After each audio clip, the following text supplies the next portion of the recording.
दोस्तों good evening. अच्छा भाई, मार्केट में जो है दोस्तों तेजी का दौर बरकरार है, लेकिन अब आगे क्या? देखिए रिजल्ट्स आए, आपको पता है इन्फोसिस के रिजल्ट्स आए और एचडीएफसी बैंक के भी आपको पता है रिजल्ट आए हैं। लेकिन डाउ जोन्स ऐसे मार्केट में जो है दोस्तों एक दिन तो तेजी रही है ऊपर की तरफ, लगभग 300 प्लस पॉइंट की तेजी, फिर थोड़ी गिरावट रही है। तो नेट टू नेट अगर देखा जाए दोस्तों तो डाउ जोन्स के हिसाब से तो ठीक है, अच्छा है। लेकिन इन्फोसिस के कारण आईटी स्टॉक्स में माहौल खराब रहने की चांसेस बहुत ज्यादा हैं, क्योंकि आपको पता है इन्फोसिस का जो एडीआर है वो काफी नीचे था, 9-10% नीचे था। ये चीज आपको पता है भाई। अब आगे क्या होगा मार्केट में? काफी कुछ है भाई, कुछ पॉजिटिव है, कुछ नेगेटिव है। अब ये ट्रेन कहां तक जाती है, स्टेशन निकट है क्या, डिस्कस करेंगे दोस्तों। निफ्टी बैंक निफ्टी स्टॉक्स की एनालिसिस करने का प्रयास करेंगे। स्वागत है आपका आपके अपने चैनल टीके मनी में। मेरा नाम है त्रिभुवन। चलिए चर्चा की शुरुआत करते हैं। सबसे पहले सबसे इंपॉर्टेंट मार्केट यानी निफ्टी।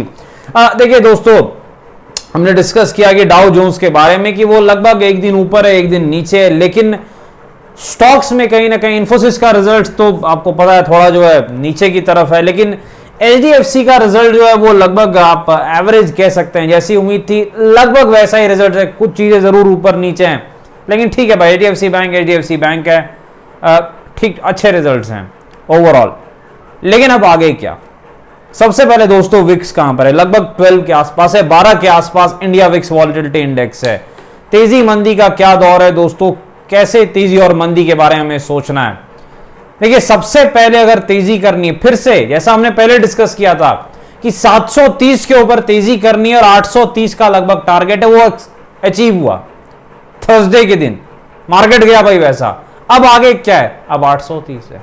ये 30-30 का दौर चल रहा है भाई। 630 से चला, फिर 730 पे चला है, फिर 830 पे है। 17,830 के ऊपर दोस्तों अगर निफ्टी निकलता है तो फिर हम तेजी के बारे में सोचेंगे लगभग 20 पॉइंट के स्टॉप लॉस के साथ, और हमारा जो पहला टारगेट है वो 17,930 रह सकता है। 17,930 के आसपास हमारा अगला टारगेट रह सकता है निफ्टी में। ये चीज आपको याद रखनी है। और देखिए निफ्टी में जो है पहला सपोर्ट कहां पर है? देखिए जो पहला सपोर्ट है निफ्टी का वो जो है वो लगभग 17,750 के आसपास है, 17,750 के आसपास है दोस्तों। तो जब इसके नीचे जाए निफ्टी तभी आप शॉर्ट के बारे में सोचिए, पिटाई के बारे में सोचिए, मंदी के बारे में सोचिए। अदरवाइज आप तेजी की तरफ रह सकते हैं और पॉजिटिव जो पैटर्न्स होते हैं तेजी के वो सारी चीजों पर ध्यान दे सकते हैं। 750 के नीचे आप पहली बार थोड़ा मंदी के बारे में सोच सकते हैं, क्योंकि 750 750 के नीचे जाता है तो शॉर्ट टर्म में थोड़ी दिक्कत जरूर हो सकती है निफ्टी में। चीज आपको याद रखनी है 750 के नीचे। उसके बाद फिर क्या भाई? देखिए उसके बाद जो निफ्टी का सपोर्ट है वो लगभग 17,650 के आसपास है, 17,650 के आसपास। ये चीज आपको ध्यान रखनी है। लेकिन इस वक्त क्या याद रखना है? तेजी करनी है 17,830 के ऊपर, पिटाई करनी अगर मान लीजिए निफ्टी फ्लैट टू पॉजिटिव खुलता है और 17,800 के नीचे जाता है तब पिटाई करेंगे, एक बार करेंगे। लगभग 50-60 पॉइंट के लिए पहली पिटाई कर सकते हैं। अगर निफ्टी 17,800 के नीचे जाता है तो लगभग 50-60 पॉइंट के लिए पहली पिटाई हम कर सकते हैं निफ्टी में, क्योंकि पहला सपोर्ट 750 के आसपास है, तो वहां तक लगभग निफ्टी जा सकता है। दूसरी चीज क्या है कि तेजी आपको पता ही 830 के ऊपर, और बड़ा रेजिस्टेंस कहां पर है? वो लगभग 18,000 के आसपास है, 18,000 के आसपास है। लेकिन जैसा हमने थर्सडे को भी डिस्कस किया था दोस्तों कि अब ये ट्रेन जो है वो स्टेशन के निकट जा रही है, जहां पर काफी रेजिस्टेंस है और शॉर्ट टर्म में एक प्रॉफिट बुकिंग या फिर एक पिटाई भी देखने को मिल सकती है। तो थोड़ा जरूर ध्यान से काम करें। और अगर एम पैटर्न दिखता है, मान लीजिए एक तेजी होती है फिर इस प्रकार से एम पैटर्न दिखता है, तो आप पिटाई के बारे में सोच सकते हैं। 5 मिनट के चार्ट पर लगभग 30 पॉइंट का स्टॉप लॉस और 100 प्लस पॉइंट का टारगेट आप ले सकते हैं। और अगर गिरावट के बाद 100 पॉइंट गिर जाए निफ्टी, लगभग 100 गिरना चाहिए तभी डब्ल्यू में तेजी अब करेंगे, अभी ऐसे नॉर्मल तेजी नहीं करेंगे। 100 पॉइंट दोस्तों अगर निफ्टी में गिर जाता है और फिर डब्ल्यू पैटर्न बनता है 5 मिनट टाइम फ्रेम पर चार्ट पर, तभी आप तेजी कीजिए। ये चीज आपको याद रखनी है।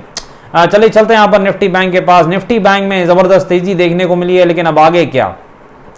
देखिए जो निफ्टी बैंक का सपोर्ट है दोस्तों वो लगभग जो है 41,400 के आसपास है, 41,400 के आसपास है। और निफ्टी बैंक में तेजी का अगला मौका क्या है? 130 के ऊपर, 42,130 के ऊपर बैंक निफ्टी निकलता है, करेंगे तेजी 70 पॉइंट के स्टॉप लॉस के साथ। और आपका जो टारगेट है वो अगला रेजिस्टेंस 42,600, 42,630 के आसपास अगला रेजिस्टेंस है बैंक निफ्टी का। और बैंक निफ्टी में जो है आपको पिटाई कब करनी है, देखिए पिटाई अगर आपको बैंक निफ्टी में करने का शौक है तो मेरे ख्याल से जब तक बैंक निफ्टी 41,600 के ऊपर रहता है, पिटाई करने में भलाई नहीं है भाई ना। 41,600 के ऊपर जब तक रहता है बैंक निफ्टी में पिटाई करने में भलाई नहीं है, ये चीज आपको याद रखनी है। उल्टा अगर गिरे 200-300 पॉइंट किसी भी कारण से, तो आप यहां पर डब्लू पैटर्न बनने के बाद तेजी जरूर कर सकते हैं। अगर डब्लू बनता है यहां तेजी कर सकते हैं।